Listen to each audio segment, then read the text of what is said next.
on y est, on est au bureau. Il y a du monde aujourd'hui au bureau. Allez, on va essayer de mettre ça comme ça, tranquille, là, que ça tienne bien. Hello all, bonjour à tous. Bienvenue sur la chaîne Nicoco Conseil. Je vous invite à balancer un petit like, un petit commentaire, n'hésitez pas. Si vous avez des petites questions sur le match, même, je vous y répondrai avec grand plaisir. Bon, j'espère que ça va. Un petit retour sur le match d'hier, hein, évidemment. Comme d'habitude, ça a été une grosse finale. Gerber contre Andreescu, ça tapait sacrément dur, les joueurs étaient cramés à la fin, ça aurait pu basculer d'un côté comme de l'autre. Je croyais que ça allait basculer Gerber, finalement elle a lâché, c'est pas grave. Écoutez, je vais vous donner aujourd'hui une analyse qui se jouera mercredi. Donc il s'agit en fait de l'ancienne Bell Cup, il s'agit de la finale de Challenge Cup en volleyball. Finale Challenge Cup en volleyball. Donc on va avoir l'équipe de Monza qui va affronter l'équipe de Belgorod. Monza, l'équipe italienne, contre Belgorod, l'équipe russe. C'est une finale qui va se jouer en 2 manches gagnantes, c'est-à-dire 2-0, 0-2, 2-1, 1-2. Voilà, c'est une finale. Donc la première manche va se jouer à Monza. Je vais vous parler un petit peu de l'équipe italienne, l'équipe receveuse.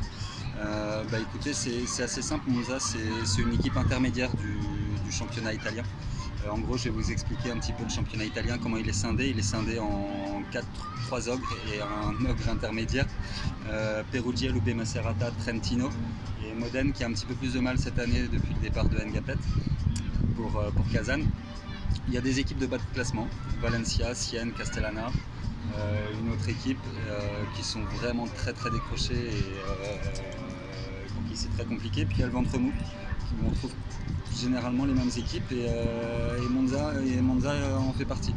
10e l'année dernière, 7e l'année dernière, 10e il y a 2 ans, 9e il y a 3 ans. Voilà, c'est une équipe, c'est vraiment équipe intermédiaire de championnat. Par contre, c'est vrai que je suis un peu surpris, moi je ne le cache pas, de leur présence ici. En finale de cette Challenge Cup, même si le niveau, on ne va pas se le cacher, n'est pas non plus des plus relevés. Leur parcours n'a pas forcément été facile en plus, parce qu'ils ont battu une équipe de l'Étoile Rouge de Belgrade dès les 8e de finale. C'était un match compliqué pour eux, ils n'étaient pas forcément favoris. Donc là, ça a été vraiment une belle performance. Ils ont réédité une belle performance en demi-finale, où ils ont sorti le Sporting Lisbonne. Donc voilà, globalement, c'est une bonne équipe. Il reste sur 4 victoires consécutives à mesurer, parce qu'il y a contre les 2 derniers italiens et qui sont complètement largués. Et ce week-end, ça a gagné donc 3-1, mais il y a quand même eu pas mal de déchets. Faut pas se le cacher. C'était contre Sienne, les derniers du championnat, qui enchaînaient 12 défaites consécutives.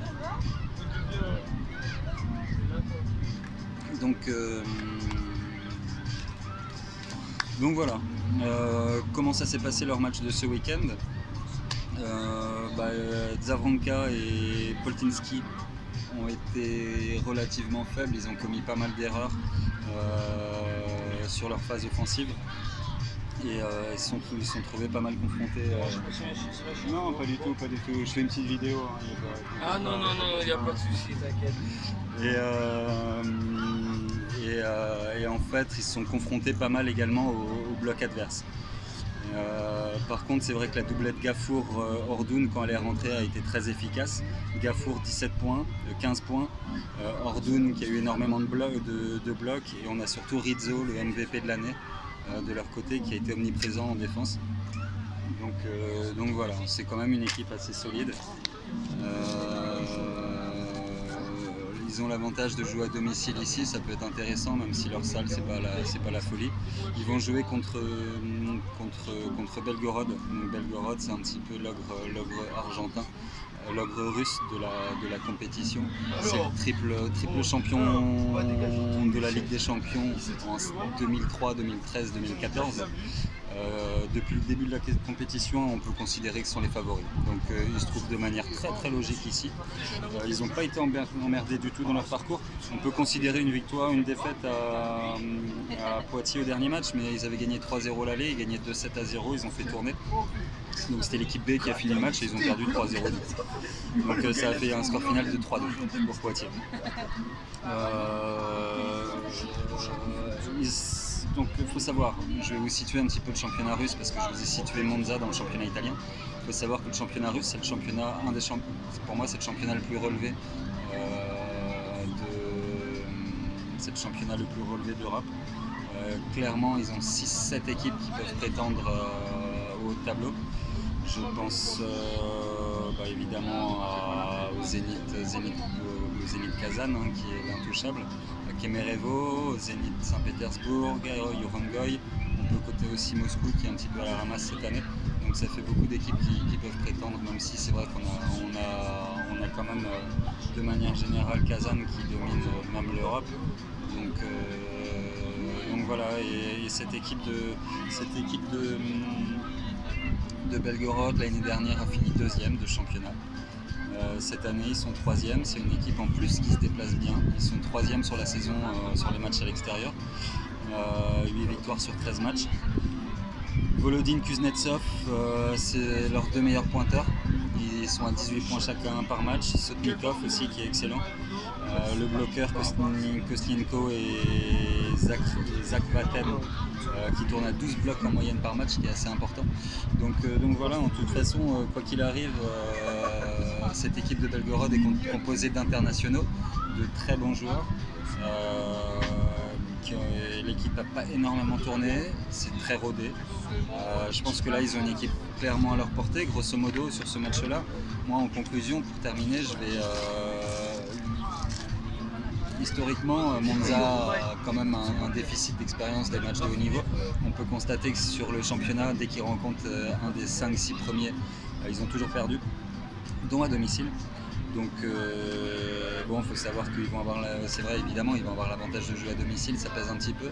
On est dans une salle qui va, là ce week-end il y avait 1500 personnes, ça va pas être la folie non plus, hein. Belgorod est habitué aux grands rendez-vous, aux grands déplacements, grands déplacements avec des salles remplies, donc c'est pas ça qui va les impressionner non plus. Donc le côté Belgorod, une expérience bien supplémentaire.